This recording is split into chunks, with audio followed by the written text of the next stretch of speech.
dear student, welcome again from class 5th EVS.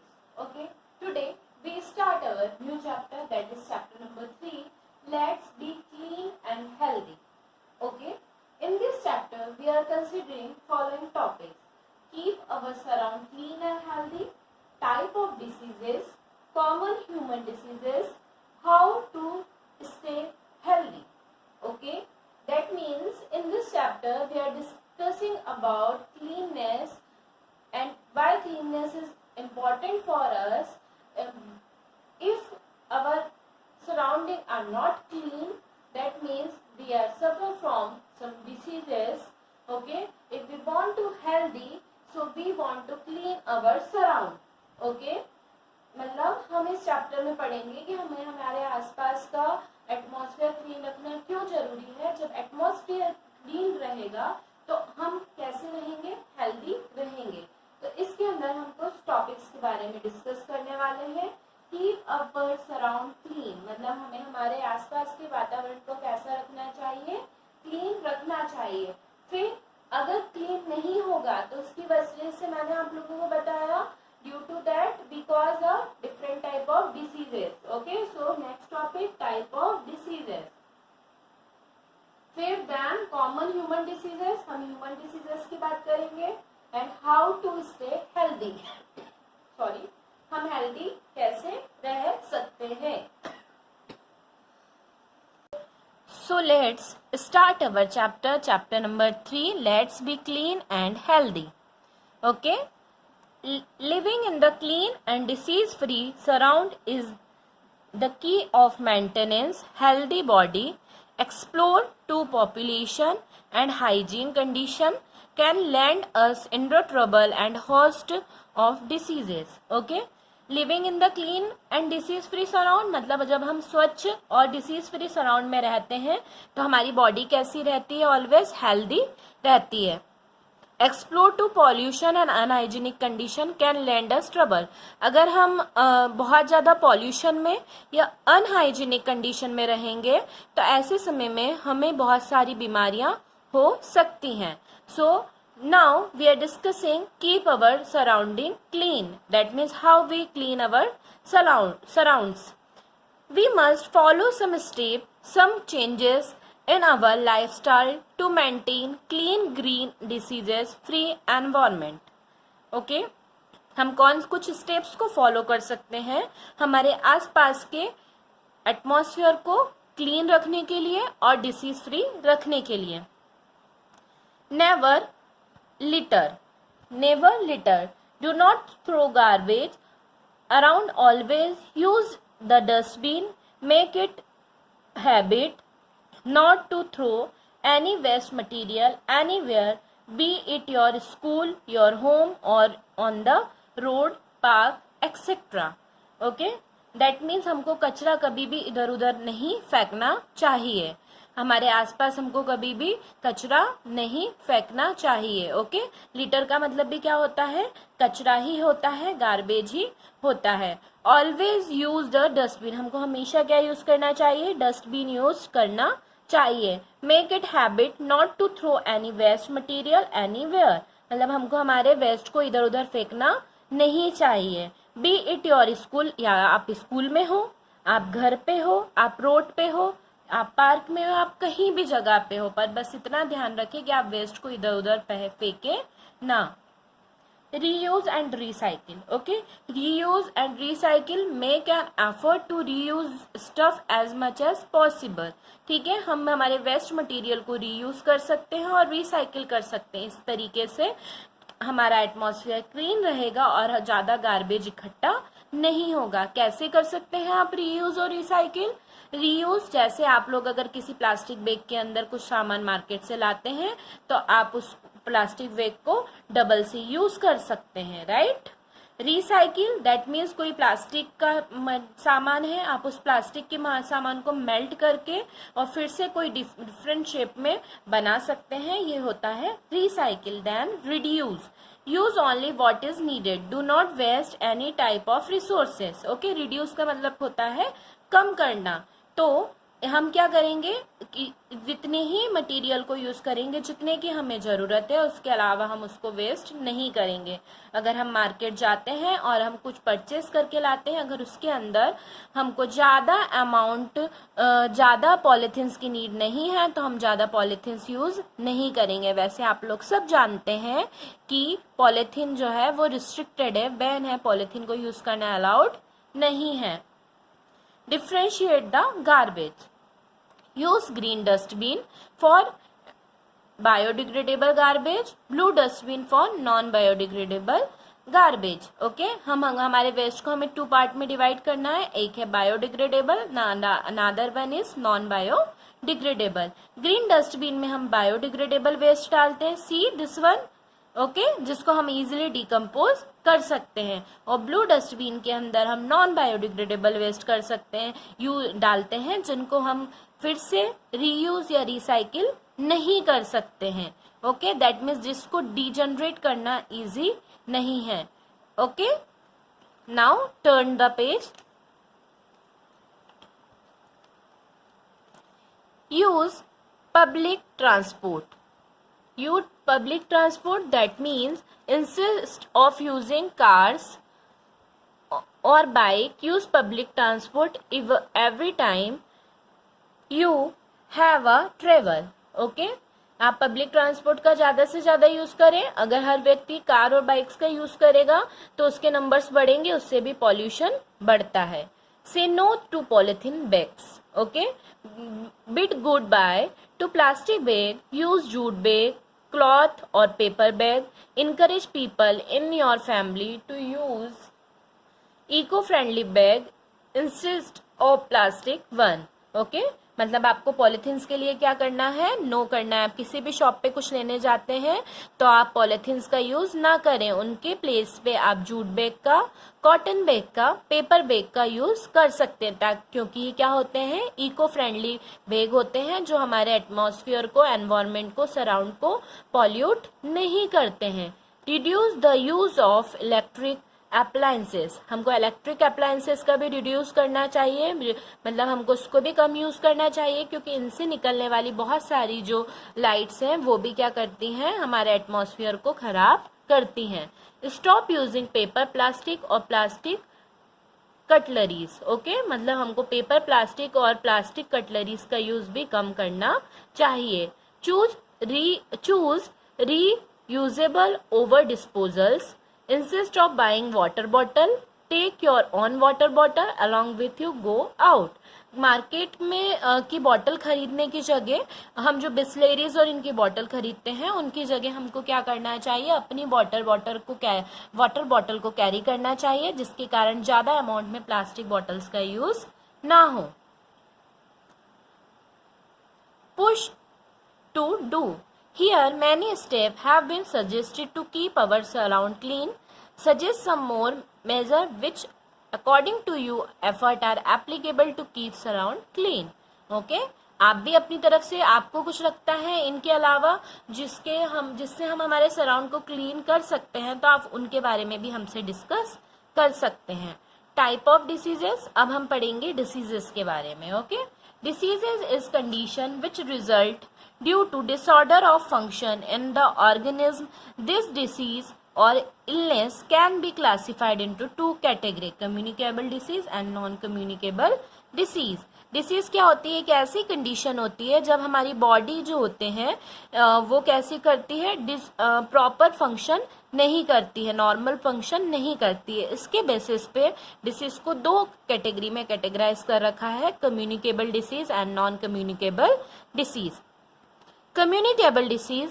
This disease are caused by the infecting agent that can be transmitted to other people from an infected person, animal or any other sources in the environment such as air, water, food, etc. Communicable disease, that means वो diseases जो किसी के contact में आने से फैलती हैं। Okay, मतलब कुछ इन्फेक्टिशियस एजेंट होंगे जिसकी हेल्प से ये क्या होगी, ट्रांसमिट होगी। ठीक है, वो किसी इन्फेक्ट कर सकती है, किसी पर्सन को, किसी एनिमल हो सकता है इन्फेक्ट करने वाली चीज़, या कोई दूसरे सोर्स भी हो सकते हैं एनवायरनमेंट के, जैसे एयर के थ्रू, जैसे हम वाटर के थ्रू, फूड के थ्रू भी ये डिसीजेस फैल सकती हैं। नॉन कम्युनिकेबल डिसीजेस वो डिसीजेस जो किसी की कम्युनिकेट होने से फैलती नहीं है, that is called non communicable diseases. Then the name suggest diseases cannot be transmitted from one person to another. They are caused by some deficiency of nutrition due to the lifestyle, bad habits, genetic problem, allergies, physical, chemical chemical injury, etc. Diabetes, heart diseases, asthma, anemia, etc. are common of non-communicable diseases. ठीक है, heart attack, asthma, ये जो बीमारियां होती हैं हमारी खराब life style के कारण या बैड फूड हैबिट्स के कारण या जेनेटिकल डिसऑर्डर के कारण फैलती हैं। Most Japanese schools do not have janitor, instead their children do not clean, है ना। मतलब क्या होता है, most of the Japanese school do not have a janitors, instead the children to do clean. मतलब बहुत सारे जापानीज स्कूल जो होते हैं उनके यहाँ क्लीननेस के लिए कोई बाई नहीं रखी रहती, वहाँ के बच्चे ही वहाँ की क्या करते हैं, क्लीननेस करते हैं। अब causes of communicable diseases, that means communicable diseases के क्या क्या कॉजेस होते हैं। Communicable disease are caused by the variation of microorganism और पैथोजन। माइक्रो ऑर्गेनिज्म और microbes are microorganisms which are too small to be seen with naked eye. They are present in everywhere.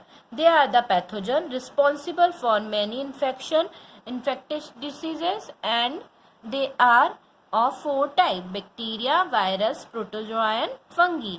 Communicable disease मैंने आपको बताया वो disease है जो communicate करने से फैलती है। सो communicable disease are caused by various microorganism. तो ये किसके कारण फैलती है, बहुत सारे माइक्रो ऑर्गेनिज्म की वजह से भी फैलती हैं। ठीक है, ये जो माइक्रो ऑर्गेनिज्म होते हैं ये इतने छोटे होते हैं कि हम इनको हमारी नेकेड आई से देख नहीं सकते हैं। सो ये जो होते हैं ये डिसीज फैलाते हैं, और मेनली 4 टाइप के माइक्रो ऑर्गेनिज्म देखने को मिलते हैं जो डिसीज कॉज करते हैं: bacteria, virus, protozoa and fungi. The disease is caused by the different microorganisms like bacteria cause such as plague, tuberculosis, anthrexia, etc. Protozoa parasite cause diseases such as malaria, sleeping sickness, amoeboid, etc. Fungi cause ringworms and candida diseases. Virus cause influenza, measles, chickenpox, dengue, AIDS. Prevention of measurement, मतलब हम इनसे कैसे बच सकते हैं. If you are suffer from communicable disease which can be affect other, stay at home till you are proper cured. अगर आप किसी कम्युनिकेबल डिसीज से बीमार हैं तो आपको ये ध्यान में रखना चाहिए कि आप इस डिसीज के साथ मार्केट में ना निकलें या घर से बाहर ना निकलें जब तक आप प्रॉपर ठीक नहीं हो जाते, क्योंकि अगर आप निकले तो आप दूसरों को भी ये बीमारी फैलाएंगे. अभी आप लोग सब जानते हैं अभी कोरोना टाइम चल रहा है, दैट मीन्स कोरोना वायरस फैला हुआ है. ये जो कोरोना वायरस है ये भी एक तरीके की कम्युनिकेबल डिसीज ही है, इसलिए लोगों को क्वारंटाइन होने के लिए बोला जाता है ताकि ये कम्युनिकेशन से फैले ना. Cover your mouth while sneezing और कफिंग. जब आप छींकते हैं या खांसते हैं, कफिंग करते हैं, उस समय आपको अपने माउथ को कवर करना चाहिए. Wash hand more often thoroughly. कुछ समय में हाथ धोते रहना चाहिए. If you have some skin infection avoid touching to rashes and blisters. Doesn't sharp your water bottle hand towel with other, है ना, मतलब आपको अपने वाटर बॉटल या हैंड टॉवल को किसी के साथ शेयर नहीं करना चाहिए. Vaccine should be taken timely. जो आपको वैक्सीन लगनी है उनको आपको समय पे लेना चाहिए. Common human diseases. Okay, common human diseases that means कौन सी होती है. Now let's discuss some common diseases human that are spread by mosquito and house fly. So, okay, disease is spread by mosquito. Mosquito are one of the deadline insect on the earth. Their ability to care and spread diseases to human and cause million of death every year. Some of common diseases are malaria, dengue and chikungunya. Generally अगर हम mosquito की बात करते हैं तो mosquito जो होता है बहुत खतरनाक इंसेक्ट होता है जो अर्थ पे बहुत सारी खतरनाक इवन डेडली डिसीजेस को भी कॉज करता है। इससे बहुत दुनिया में कैसे बहुत सारे लोग हर ईयर मिलियंस ऑफ ईयर इन बीमारियों से मरते हैं। कौन कौन सी डिसीज होती हैं जो मॉस्किटो से फैलती हैं, जैसे malaria, dengue, chikungunya etcetera. Okay, these diseases are spread by the mosquito.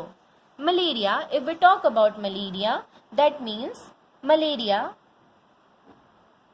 although malaria is prevent and curable, the disease cause million of death every year, especially in the Africa region. A patient suffer from low to high grade fever, body aches, shivering, loss of appetites, है ना। Malaria जो है बीमारी वो एक curable बीमारी है। ये disease cause millions of death cause करती है हर साल, स्पेशली अफ्रीका रीजन में। इस तरीके के जो पेशेंट होते हैं उनके कैसे होता है, उनको काफ़ी तेज बुखार होता है, सिर दर्द होता है, शिवरिंग होती है और वो अपना वेट लॉस करने लगते हैं। Dengue is a fever, is a mosquito-borne disease caused by the dengue virus. It occurs mostly in the tropical or subtropical region. It causes headache, several joint pain, nausea, high fever. Dengue fever has been responsible all through the death in India. Dengue fever की अगर हम बात करते हैं, ये भी mosquito से फैलने वाली बीमारी है। डेंगू वायरस जो होता है मोस्टली ट्रॉपिकल और सब ट्रॉपिकल रीजन में देखने को मिलता है। इससे जॉइंट्स पेन होता है, नोशिया होता है और हाई फीवर देखने को मिलता है। इससे इंडिया में बहुत सारे बच्चे डे बाय डे मरते जा रहे हैं। Chikungunya, the fever cause acute joint pain which last for long time. It is painful but not deadly. Chikungunya एक तरीके का फीवर होता है जो जनरली जब जिन लोगों को होता है उनको काफ़ी जॉइंट पेन देखने को मिलता है, पर इससे कोई मरता नहीं है। Prevent of mosquito borne diseases, make sure the window and doors screen of home are good shape to prevent enter of mosquito. हमारे घर के दरवाजे इतने सेफ होने चाहिए कि जिससे मच्छर अंदर घुस ना पाए। Empty any item that can hold water such as tubs, tires, pots, buckets. Okay, हमारे घर में हमको अननेसेसरी पानी बहुत लंबे टाइम तक भर के नहीं रखना चाहिए।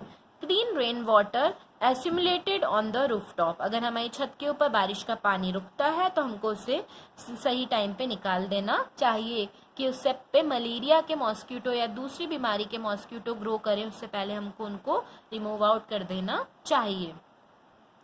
Remove unused item for open the cloud, collect rain water. Try to wear full sleeve T shirt, full pant when you are outside. ठीक है, मतलब आप जब आप घर से निकलें तो कोशिश करें कि फुल स्लीव्स के पैंट और शर्ट्स पहनकर ही निकले ताकि आपको मॉस्किटो बाइट ना करें। Spray insecticide inside around the houses, use mosquito repellent lotion. Okay, disease spread by house fly.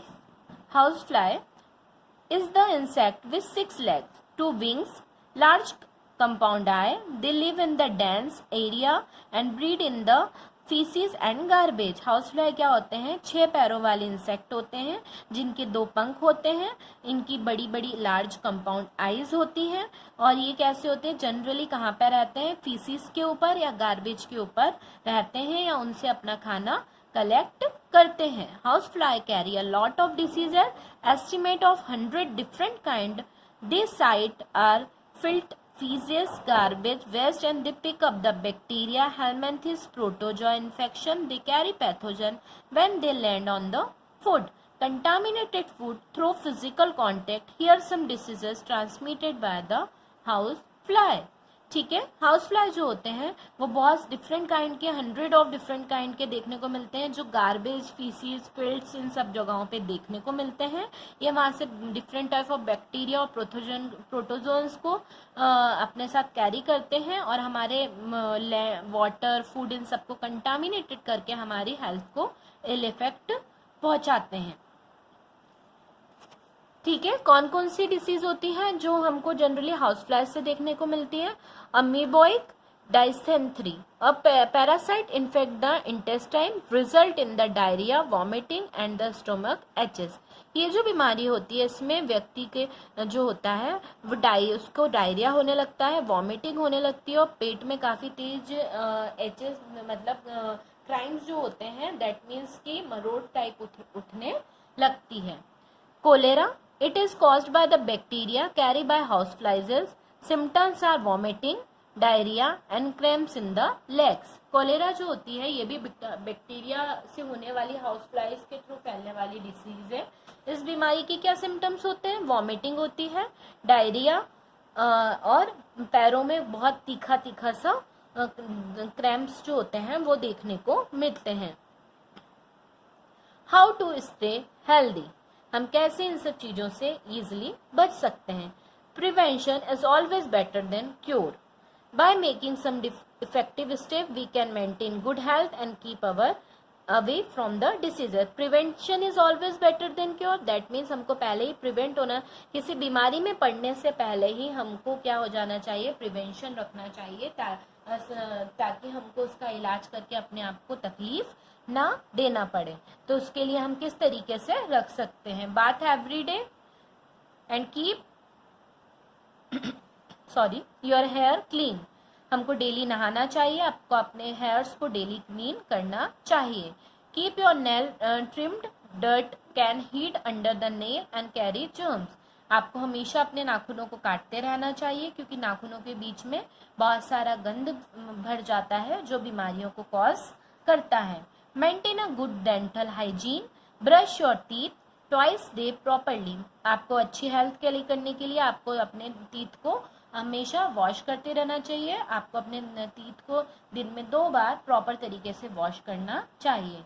Wash your hand often, specially before and after having a food you must clean your hand, आपको समय समय पे हाथ धोते रहना चाहिए, specially कब? जब आप खाना खाते हैं, खाने के पहले और खाने के बाद। Sleep right, rest at 8 to 10 hours of sleep in must to make you feel refreshed, हमेशा अच्छे से आप नींद निकालें क्योंकि आप अच्छे से नींद निकालेंगे 8 to 10 hours की तो आप अपने आप को हेल्दी फील करेंगे। Get your vaccine shot on a time, it can save you from many deadly diseases, समय पे अपने वैक्सीन लेते रहें जो आपको बहुत सारी जानलेवा बीमारियों से बचा सकते हैं। Never ever eat contaminated food which is uncovered and keep out for long, ठीक है। आप कंटामिनेटेड फूड से बचें। कैसे कंटामिनेटेड फूड होते हैं? जो अनकवर्ड रखे हुए होते हैं, बहुत दिनों से रखे हुए रहते हैं, वो फूड कंटामिनेटेड हो जाते हैं, उनसे बचें। Follow the habit of exercise, some sports activity such as jogging, running, dancing, cycling, swimming etcetera that can be boost immunity, ठीक है। आप लोगों को अपनी डेली हैबिट के अंदर एक्सरसाइज और स्पोर्ट एक्टिविटी को ज्वाइन करना चाहिए, जैसे jogging, running, dancing, cycling, swimming, जिसके कारण आपकी इम्यूनिटी हमेशा स्ट्रांग रहे। ओके स्टूडेंट, नाउ आप लोग समझ गए होंगे कि हम कैसे हमारे एटमॉस्फेयर को क्लीन रख सकते हैं, how we clean our atmosphere and be healthy, और हम कैसे हेल्दी रह के इन बीमारियों से बच सकते हैं। ओके डियर स्टूडेंट, हमारा chapter number 3 let be clean and healthy is completed. Now in next video और next class we are discussing the chapter number 4 that is safety first,